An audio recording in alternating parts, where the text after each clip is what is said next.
ज्ञानोबा सुद्धा सांगतात आपलं बोलणं कसं असावं, साच आणि मवाळ. आपलं बोलणं खरं आणि मवाळतेप्रमाणे असावं. महाराज दुसऱ्याच्या मनाला ठेच पोचेल असं आपलं बोलणं नसावं. आपलं बोलणं हे चांगल्यासाठी असावं. महाराज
कोणाचं बोलणंच असं असतं, एकदा की काडी लागली की मग शेवटपर्यंत विजल असं बोलणं नसावं. अमृताप्रमाणे आपलं बोलणं असावं की दुसऱ्याच्या आपल्या बोलण्याने दुसऱ्याचं चांगलंच झालं पाहिजे. विठ्ठल विठ्ठल.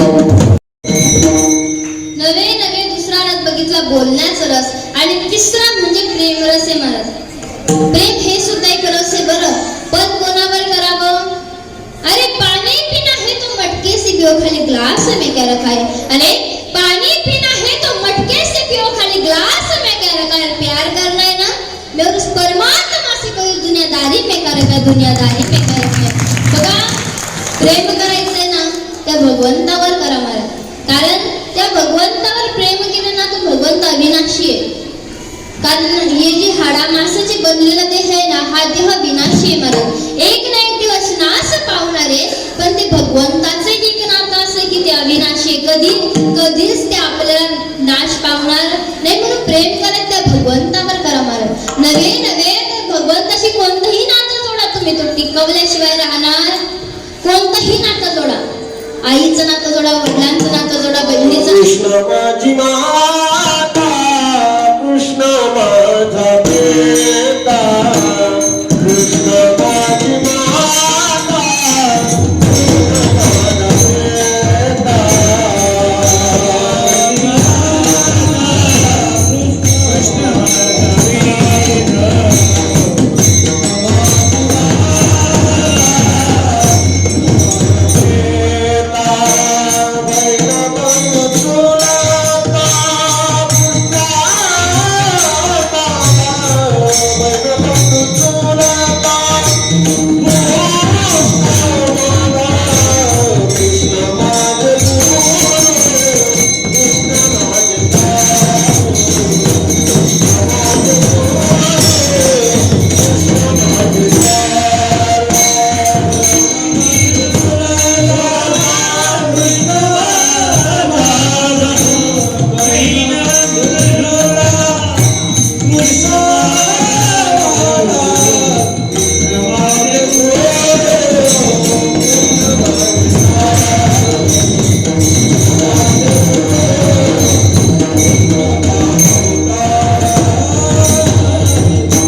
भावाचं नातं जोडा, बहिणीचं नातं जोडा, प्रियकराचं नातं जोडा, प्रियसीचं नातं जोडा, कोणतंही नातं जोडा तो टिकवल्याशिवाय राहणार. नवे नवे तुझे गुरु कृष्ण माझे तारू. ते गुरुचं जरी नातं जोडलं तरी तो भगवंत टिकवल्याशिवाय राहत नाही. महाराज म्हणून नातं जोडायचंय तर त्या भगवंताशी नातं जोडा. मग आपण तिसरा रस बघितला प्रेम रस. पण तू कोपऱ्यानंतर हे रस सुद्धा मी सेवन करत. मग कोणता रस सेवन करतात. माऊली ज्ञानोबा ज्ञानेश्वरी मध्ये सांगतात, नवरसी भरवी सागरू करवी उचित रत्नांचे आगरू, बाबा अठ्ठाची गिरवरून निफजली माये. मग हे नवरस सांगितले का तुकोबऱ्यांनी. तुकोबऱ्या म्हणतात हे नवरस सुद्धा मी सेवन करत. मग कोणता रस सेवन करतो. तुम्ही सोमरस पिलाय का? आता इकडे महिला मंडळांचं काम नाही बरं. पुरुष मंडळांची संख्या खूप कमी झाली आता आहे ना. या ठिकाणी म्हटल्याच जाईल कारण सर्व ठिकाणी महिलाच जास्त आहे. कुठं पण महिलाच पुढे. एसटी मध्ये असो, कोणत्याही कार्यामध्ये असो, महिलाच पुढे महाराज. कारण आता आपल्या एकनाथ दादा शिंदेंनी राबवली काय लाडकी बहीण योजना. मला आता वाटतं या लाडकी बहीण योजनेवर घोटाळा केलाय ना. या लाडकी बहिणीमुळे एवढं महाग झालंय, तेल असो साखर असो सगळं महाग झालं महाराज. नवे गॅसचं सिलेंडर सुद्धा महाग फक्त या लाडक्या बहिणीमुळं. मी तर म्हणेल की लाडकी बहीण योजना राबवण्यापेक्षा आपली लाडकी लेक योजना जर राबवली तर चांगलं होईल. कारण बहिणीपेक्षा लाडकी लेकच सुरक्षित नाही, मग लाडकी बहीण करून काय फायदा आहे ना. आपल्याच या समाजामध्ये नवे आपल्याच हिंदू धर्मामध्ये असो कोणत्याही धर्मामध्ये असो आपली लाडकी लेकच सुरक्षित नाही महाराज. आता म्हणून सांगितलं जाईल की लाडकी बहीण योजना राबवल्यापेक्षा लाडकी लेक योजना राबवा. नवे बेटी बचाव बेटी पढाव सांगितलं जातं, पण आता ते राबवल्या जात. विठ्ठल विठ्ठल. तर पुरुष मंडळ सोमरस पिलाय का? सोमरस पिलाय नाही का? मदिरा दारू आपल्याकडे पेत नाही वाटतंय ना. लेकरं सांभाळा, खूप सज्जन लोक आपल्याकडे. याच्यातही आवाज येतो बघा दारू हानिकारक आहे ना महाराज. एकच प्याला कारण तुमच्या नाशाला एवढं हानिकारक है. कारण अरे जाम पर जाम पीने से क्या फायदा रे. जाम पर जाम पीने से क्या फायदा. रात को पियोगे तो सुबह होने तक उतर जाएगी. पर एक बार मेरे हरि नाम का प्याला पी के देख तेरी जिंदगी सुधर जाएगी. तेरी जिंदगी सुधर जाएगी. बघा प्याला जर प्यायचा आहे ना तर भगवंताच्या नामाचा प्याला प्या.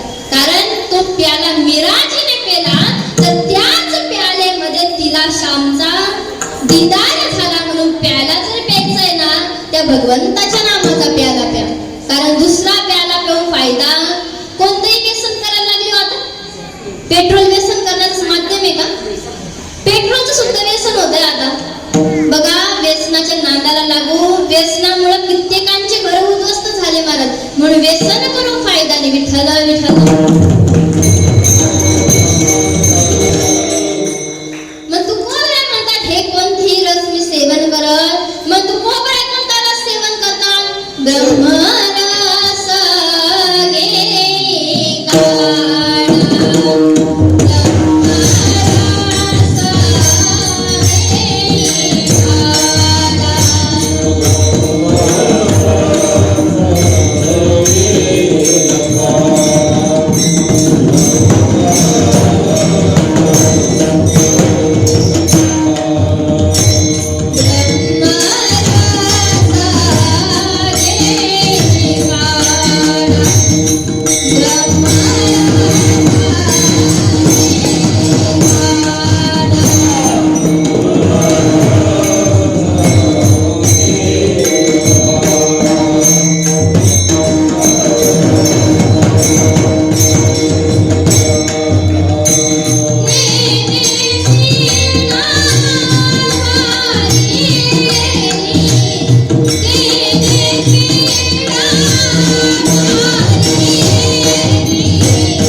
सेवन करतो तर महिला मंडळ काढा.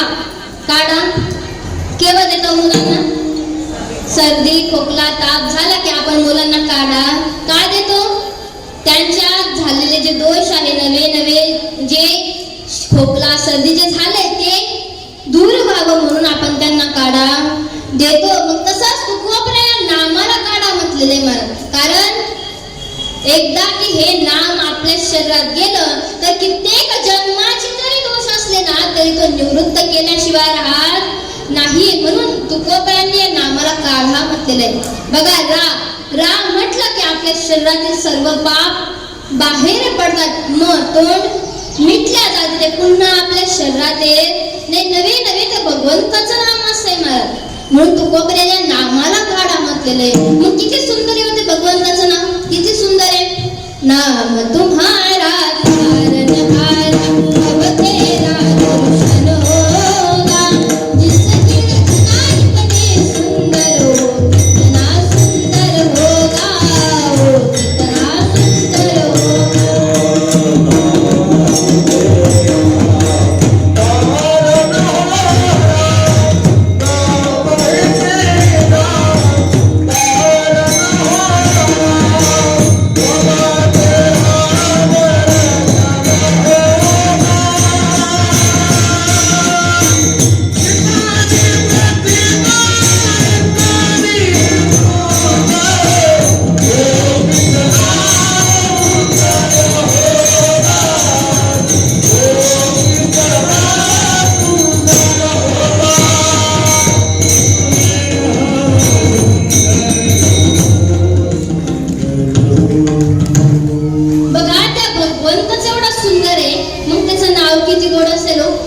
जड़ी की पगड़ी